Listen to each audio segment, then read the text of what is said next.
Nëse do të jepet mundësia që të ndërhyrin në planin e rregullues të qyteteve, çfarë do ndryshon?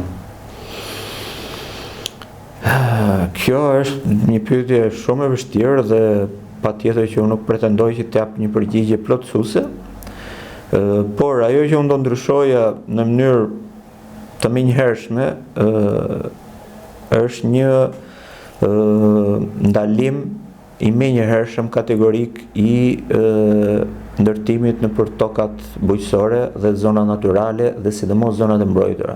Pra, një ndalim i menjëhershëm i këtij procesi. Dhe ato duhet të kenë një përpunim nga ana e projektit të ndërthuren me një vizion largpamës të qeverisë së vendit, që nuk do të flasi vetëm për sot, për këtë konsum të madh metra shkatror, dhe flitet vetëm për biznes, pa parë për largpamjen se çfarë u lëm në brezave që vinë. Unë nuk jam shumë i fortë në numra në histori, por mua më rrënqeth vërtet misht kur mendoj që në mijëra vjet në Shqipëri është ndërtuar kaq pak, ama ne jemi kaq krenar për ato pak që janë ruajtur, dhe në vetëm pak vite, këto 30 vite të fundit, shqiptarët po ndërtojnë gjithandej pafund, dhe unë sfidoj profesionistë më tepër, njerëz të fushës, që të më dalin dhe të krenohen mbas 20 vitesh për ato që po ndërtohen sot. Pra, një boom, një konsum kaq i madh i territorit,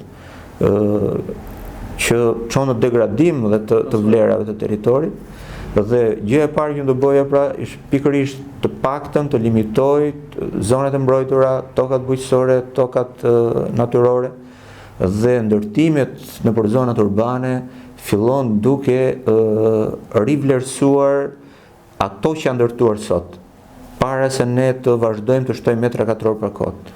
Dhe duhet të ketë një logjik që nuk mund të shkëputet nga realiteti i njerëzve që jetojnë.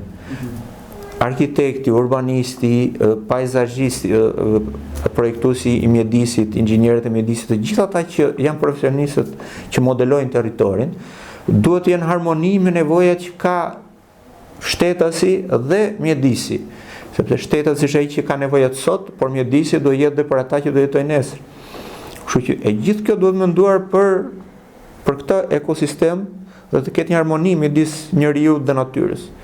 Kurse sot ne shikojmë një ndërtim absurd që qëndron vetëm në vetvete në interesat e cekta të atij që i duhet për të bërë ekonomi sot, pa menduar fare për larg. Pra qytete shumë dritë shkurtër në mendsinë e tyre të zhvillimit.